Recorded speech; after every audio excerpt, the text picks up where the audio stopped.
Well, look, September 1st, they wrote about it the whole weekend. It's in a blog we put out there.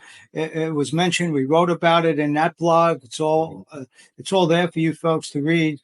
Yeah, it's if anyone interested, it's on the TradeZero's LinkedIn page.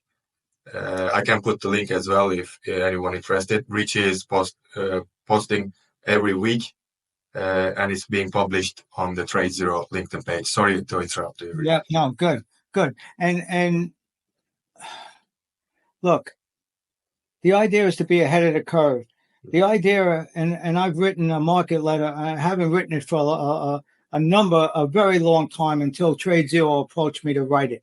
Okay, again, it's called Floor Lines because when I wrote it and sent it to my clients all over the world, by the way, I had an office in London, I had an office in Switzerland, not to mention the domestic clients. And so the idea with writing a market letter is to be ahead of the curve, or else you're just like another jerk out there. And that's the last thing I am is another jerk out there. So the stuff we're writing about early on is a perception, my perception of what the main things are going forward for the next week.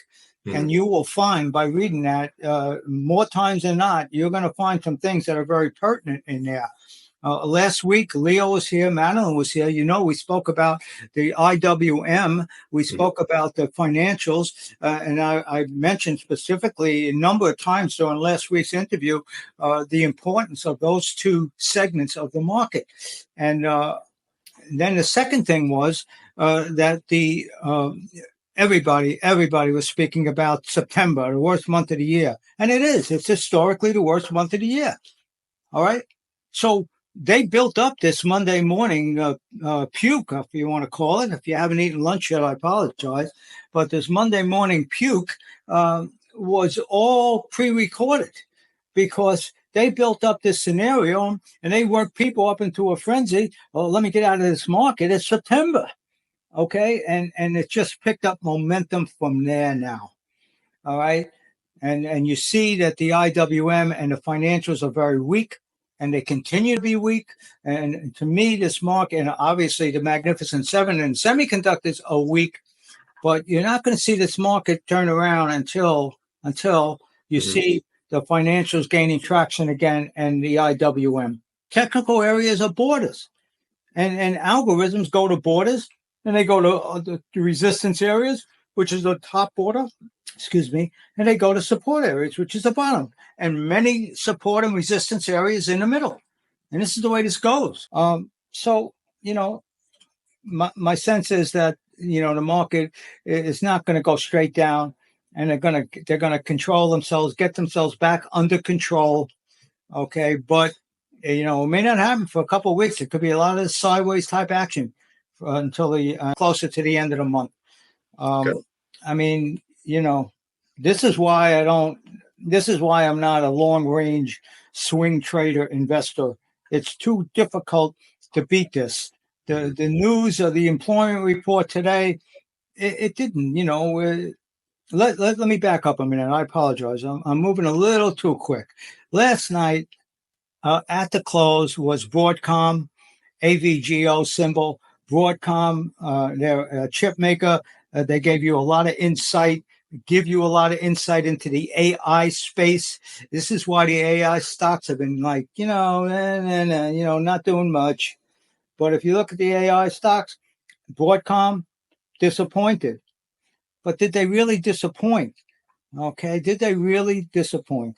The answer is no. They were not bad, the earnings. But, the news and you heard me speak about this, any of these sessions, not all of them, not every one of them, but you speak about the relevance of the news. What is the relevance of the news?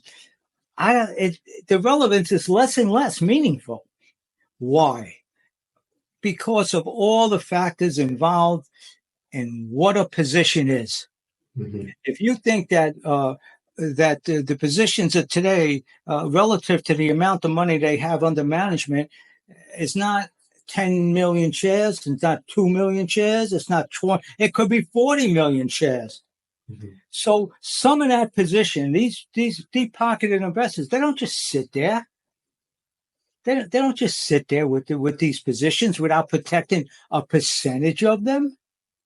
So that's why the news on these things, everybody's got a different reason for the stocks to go up or down, because there's so many other factors leaning against those numbers that it becomes, if put it this way, if the powers to be out there knew the Broadcom earnings before they came out, they would have loaded up. All right. And they would have got smacked around. Okay. Because you don't know the balance, what it is. You don't know. And the same thing with the employment report. It wasn't bad, but, they've been lying to the American public all year. There was 818,000 job revisions for the year as of last month.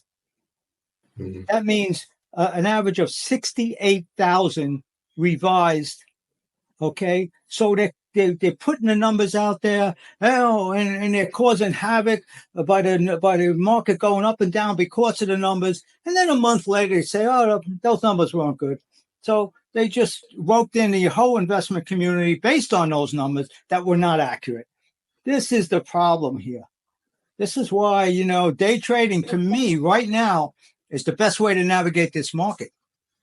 But I think we should just focus on the technical analysis instead of fundamentals. Is that correct? Oh, I totally agree. I totally agree with that. Take what the market gives you, put your head to sleep on a pillow at night, and don't let these people and all this noise they're creating havoc here on purpose. The algorithms are creating havoc. News event has been used as business appointment. Yeah, that's a nice way to put it. That's right. That's exactly right. That's the way you should be looking at it. That's exactly right. You don't go all in on this news and the numbers that they're putting out there, because you don't know how it's coming out in the laundry, man. You just don't know. Good news is bad news. Bad news is good news. The employment report is this. The unemployment, blah, blah, blah, blah, blah. And all of a sudden, the big R word is being spoken about. Recession. Recession. Okay, yeah, that's right. Recession. Why? Because everybody's up to here in debt. Okay. Most of the American people, which is the economy is based on, is up to their ears in debt. I'm just generalizing this, but this is a good picture of what is going on. Good point. The credit card debt in States actually concerning. Correct. It's huge. It's huge. And why is it huge? Because people are betting on hope, because the pundits out there are talking about the good times ahead for months. Okay. And the political atmosphere that's controlling everything by liars, basically. Okay. And so American people, the sentiment, they don't get it. They get it last. So what do? They all right, let's just, let's buy a new car, or let's do this, or whatever it is. They go into deeper debt is what I'm saying. And they go into deeper debt. So when they go into deeper debt, what goes on now? When the wages are not going up, when inflation is not going down, what happens? They get squeezed more and more. All right. More and more. And the house prices are going down, by the way. The rent is not going down. The insurance premiums are not going down, especially in people in like Florida. They're killing those people with flood insurance, for instance. That's not going down. Actually, I've seen a chart that showing yield 2 to 10 years. So now they say it's equal, and it's kind of like historically, I don't know, you have more knowledge on this, but historically it actually says us beginning of the recession. Yeah. Well, that's called an inversion, a 10-year and 2-year note. Yes. Okay? Yes. It's called inversion, and it's setting up like that. It is setting up like that. But the market's got to get this out of its system. It's way ahead of itself, and that's what you're seeing taking place here. You can paint the picture any way you want, but the market was in, and still it's adjusted here, but still in nosebleed territory. Yes. It's really a complicated situation with the AI booming, chips booming. At the same time, the economy is not that much on that way, but it's things are getting really interesting, especially we're heading to elections and the geopolitical events going on around the world. So pretty much interesting. So we have a question from Leo. Hi, Richie. What's the significance of a 500 tick chart? Why is it important? Do you get that? I don't. I use 133 tick chart myself, and I think, and I also use 3-minute charts and 1-minute charts, and I'm mystified by people who look. If you want a longer term play, it used to go where if you wanted a longer term play, and I see that's one of your questions. If you wanted a longer term play during the day, you would want it to look at a longer term chart. Okay, so 15-minute, 2-hour, 4-hour chart. I don't get any of that. That's too much noise to me. Okay, I want the near term movement of the market is what I focus on. And people say, "Oh, whoa, you're a scalp trader." Scalp trader? I don't know what a scalp trader is. You want to see my P&L? You want to see my scalp trades? They're not 2 or 3 handles. They're 20 and 30 handles. If you want to call that a scalp trade, have a nice life. That's fine. Great. Enjoy yourself, because I don't know what they're talking about. I know what I'm talking about, and I can back it up with numbers. So I don't know what they're talking about. But the bottom line is this. You want to know what the near-term movement of the market is. If you're a deep-pocketed investor, well, maybe you belong, maybe you should trade like a deep-pocketed investor and buy and hold. And that's fine. It's not what I am. Anybody that's here, I suspect that's not why they're here as well. They're here to navigate the market, take advantage of what the market gives you, and ride off into the sunset. I mean, that's it. So, the near-term charts are going to tell you that. That's why I navigate my 1-minute charts. I have 1-minute charts, 1 minute, 1 minute, 1 minute, YM, ES, NQ. It doesn't matter what you're trading. The market can't do anything without those 3 charts overlaid by Keltner channels, 9 EMA, and the volume weighted average and the 200-day moving average. The market can't do anything in a short period of time without it being reflected first in those charts. The second group of charts I have are 3-minute charts. My most effective charts are the 3-minute charts. Don't think a scalp trade is 2 or 3 handles. I don't trade anything looking for 2 or 3 handles. I don't trade anything. Forget it. It doesn't mean I won't take 2 or 3 handles if the market turns after I'm in a position. Doesn't mean I won't take it if I see signs of trouble. But more terms than not, if a base runner in baseball is very fast, they're going to turn a single into a double. So sometimes the market is going to give you that double, but sometimes the market is going to give you that triple, depending on the entry level. Gotcha. Thanks for that. Our topic is just let's kick off our topic. We've been talking about the markets a lot, multi-time frame analysis. So my first question, Richie, is how can traders effectively synchronize signals across different time frames to enhance their accuracy of their trades? Yeah. I try to keep it as simple as possible. I find myself over the years, the more you open yourself up, master a smaller amount of activity in what you're looking at, master that, and then add a little bit here, add a little bit there as you master what you have. People are so quick to, they listen to this pundit, they listen to that, they listen to this chart, they have that chart. By the time you know it, they don't know where they're at, you see, because they make things too complicated. All right. I'm a big proponent in keeping it simple. Do I look across? I don't think I've looked at, I've deviated from a long range chart more than 3 times in the last 2 weeks, other than the charts I'm looking at. Okay. I don't care about a 4-hour chart. Doesn't matter to me. I don't care about a 2-hour chart. I'm not here to predict where a stock's going to be in 2 weeks. I don't care where it's going to be. Doesn't matter to me. I care where the market's going quick. I care that I can place the bet in the right entry area. I care that I take a good percentage out of it. I care about that. And I don't care about anything else. and I'll just do this all freaking day, all day. So the time frames to me, you know, if you're trading in that frame of mind and your ambition is to day trade, why would you want to look at a 4-hour chart? Why would you want to look at a 2-hour chart? I know people, I know smart people. Oh, I would never look at a 1-minute chart. Okay, it's fine. That makes sense.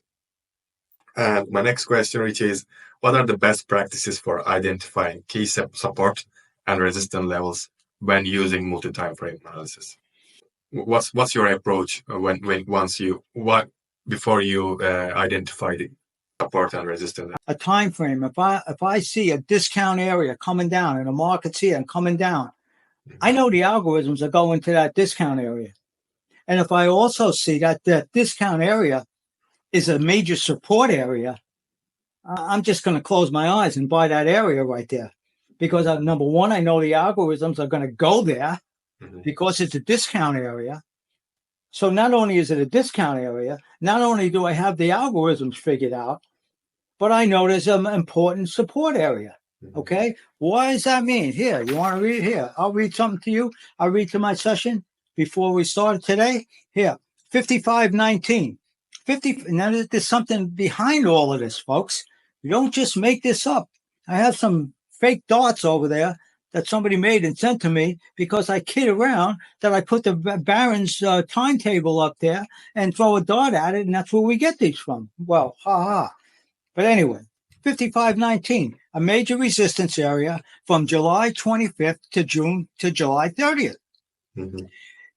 Last Tuesday and Wednesday, it was bopping up and down above that area. Support.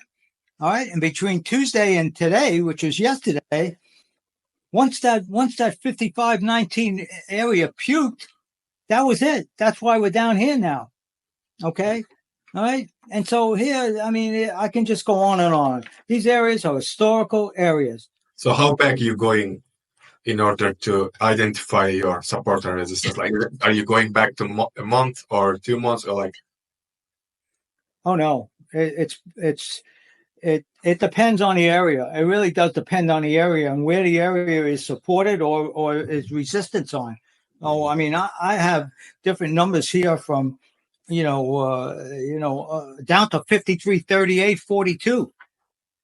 So, I mean, and I have resistance areas up to 57 and change. So, it all depends on where these moves historically have taken place. Okay. But once again, I put them on my site for nothing. They're out there.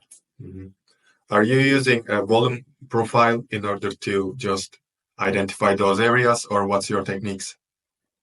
Say that again. Are you using volume profile to determine those areas?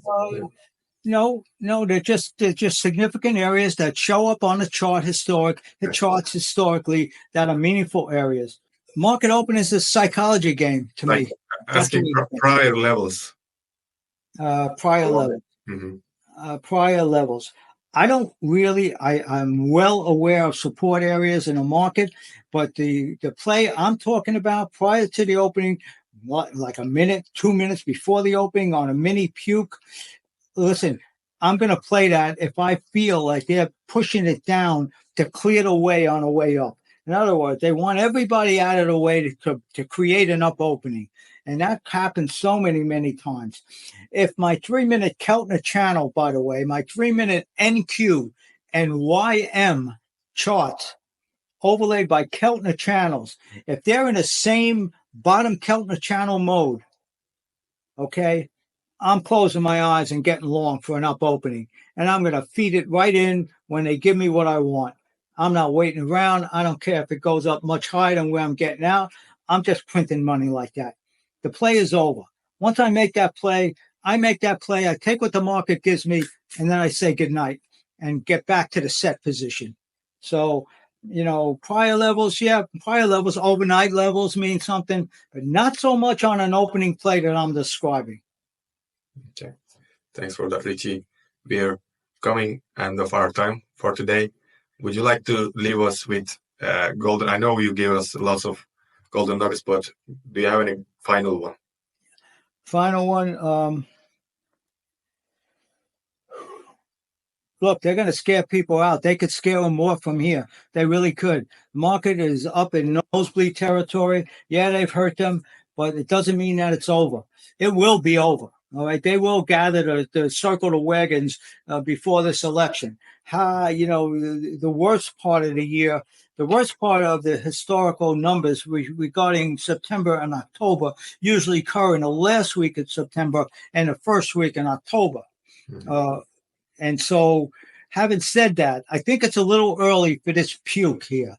I think they're going to gather themselves, maybe today. All right. I think they're going to get it out of their system. I would look for, if I'm right, I would look for capitulation from here. All right. Maybe Monday, maybe this afternoon. Okay. All right. What is capitulation? Serious bars down with long wicks. All right. And you can look for capitulation like that. And then they'll put more money to work, because that's what the deep pocketed investors need to see. Okay. Thank you so much for that, Richie. What is your reset? I got another question here from Leo. Leo's been constant here. Yeah.